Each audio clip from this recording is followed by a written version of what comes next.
Are the schools doing enough? Is Common Core hurting the industry more than helping it? Whatever happened to creativity? Whatever happened to poetry?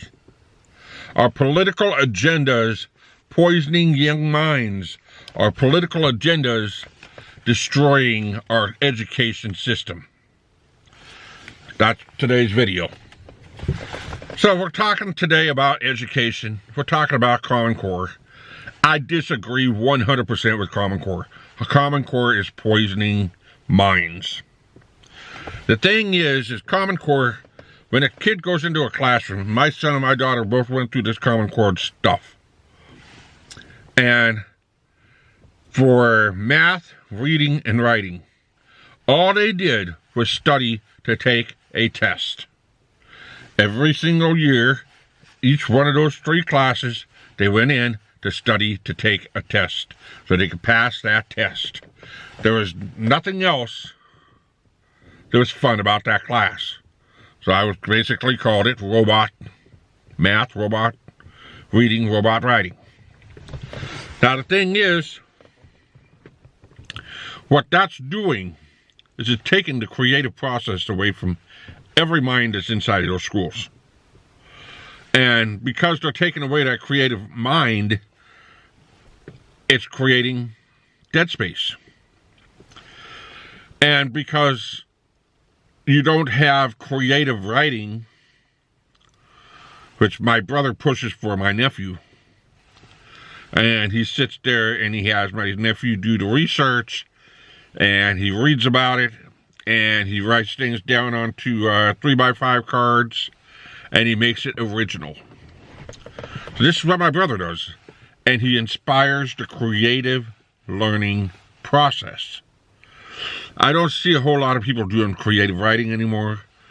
I don't hear about big poetry slams at school. I don't hear about a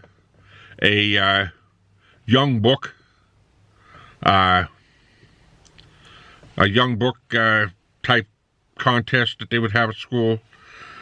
We used to do calendars, and every month we'd do the calendar, and we'd come up with some kind of a poem that goes into that calendar.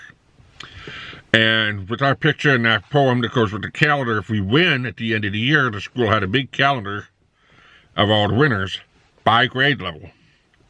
So if you were in kindergarten and you won, then you got put into the calendar. First grade, second grade, third grade, and each grade would get their grade level of the calendar with the winning stuff in there.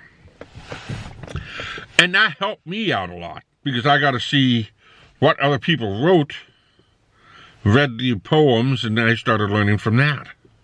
And I got better, and I think by the time I got to the 6th grade, I got, I think it was January, which was cool. I think my mom still has that, but I'm not sure.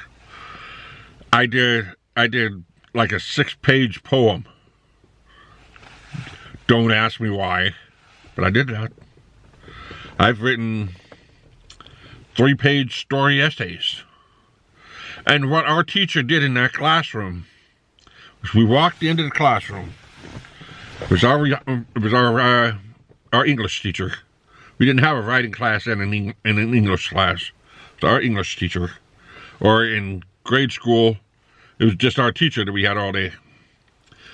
But our English teacher in junior high school, we'd walk into class, and she would have a green bowler hat sitting on her desk. And it all had little tiny strips of paper. And on that paper would have something written on it, something typed on it. And on Monday morning, you walked in, you grabbed a strip of paper. If you didn't have a strip of paper, you would lose 5 points off of that assignment that day. That assignment you were going to work on all week. So the first day you would sit there and she would do our instruction. We'd do some of the stuff out of the book. And we were supposed to write our opening paragraph. So we wrote our opening paragraph, and for our homework that night, we would start writing the body of the book. Tuesday, we'd normally do some things. We'd do our spelling, and we'd do some more things in class and learned about verbs and that sort of thing. Wednesday, we normally wrote all day. Now, when Wednesday comes around, we have to grab another slip of paper again. And sure enough, that has to be incorporated into our story for the week. And just so it was fair to everybody, she would normally give us the whole day to be able to write. We could go in and use the thesaurus. We could use the dictionary, and I mean, we really, I would say just about everybody in class would really focus on their story. And some of the stuff that we pulled out of the hat was ridiculous. I swore somebody that was in class had a story about a toilet, and that toilet made friends with a tree. And the guy that wrote the story of it made it so ridiculous, everybody in class laughed. You got an A. So Thursday we normally did what we were supposed to do, and then that Friday we had to go and draw 2 more. One out of a bowler hat, and then she had what was the fishbowl. And the fishbowl was supposed to be the finale of the story. That made things a bit hard. So we basically had 4, and this was at the beginning of the school year. And on Friday we would be grouped into 4 at the table. We turn our desks around, and all 4 of us would sit there.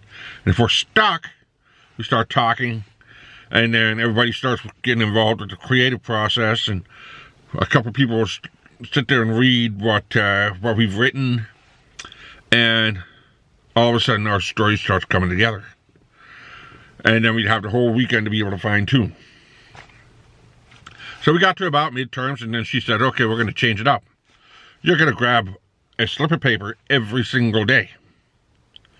But you're not going to start this on Monday. You're going to draw on Friday. You're going to draw 2, one for Saturday, one for Sunday.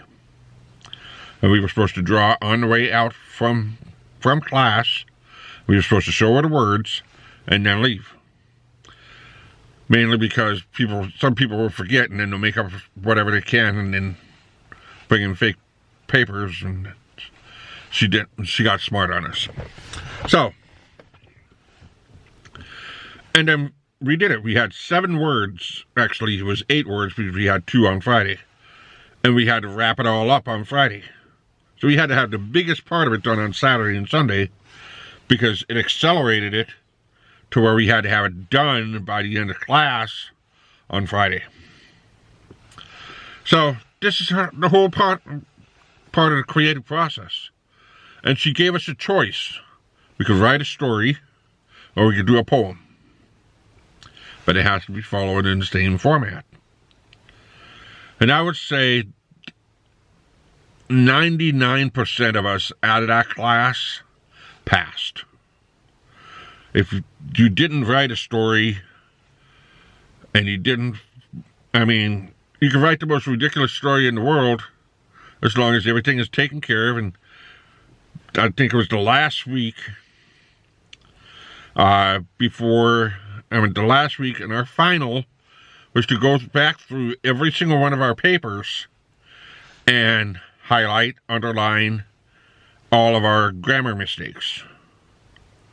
So throughout the whole course of the whole year, we were learning about grammar, and our final for English was find all the mistakes. Mark out all the mistakes. We're the editor of our own paper. That's basically what she said. And that gave us the creative process that we needed to be able to think and create things that we want to be able to do. And you wouldn't believe what kind of stories that came out of that classroom. We had some of these things that came out as a raunchy romance, to a high-profile detective story, to idiotic comedies, to a cartoon. I mean, there were hundreds of different things that came out of this classroom. That is the creative process, and that's what we're losing. And, of course, we learn script, cursive. But, like I said, it's the creative thought, it's the creative process. That is why I could sit on a bus and put maybe about that much onto a paper of notes and be able to make a video. This is what I have for my intro, which is pretty much exactly what I read to you on a piece of paper, and still be able to come up with a video just like I did right now. So, what do you guys think about the video? Let me know. Oh, excuse me. First thing in the morning, I want to go getting ready to go to bed. I'm a little flushed this morning. But a little update. My face has cleared up quite a bit. I've been really working hard to take care of it. This new job has taken a lot of stress off of me. I've pretty much completely quit drinking and, starting to take care of myself a little bit. I see people responding on my videos, and I see people subscribing and watching my videos, and, I'm starting to see a little bit of the dreams starting to come true. I'm working out at the gym a little bit, so my face, my body's airing out through the pores. So it's working out pretty good. So let me know what you know. Let me know what you think in the comment section below. If you're new here, hit that subscribe button, hit that notification bell so you don't miss another video. Till next time, keep on walking. Hey, wait a minute, I didn't have my button.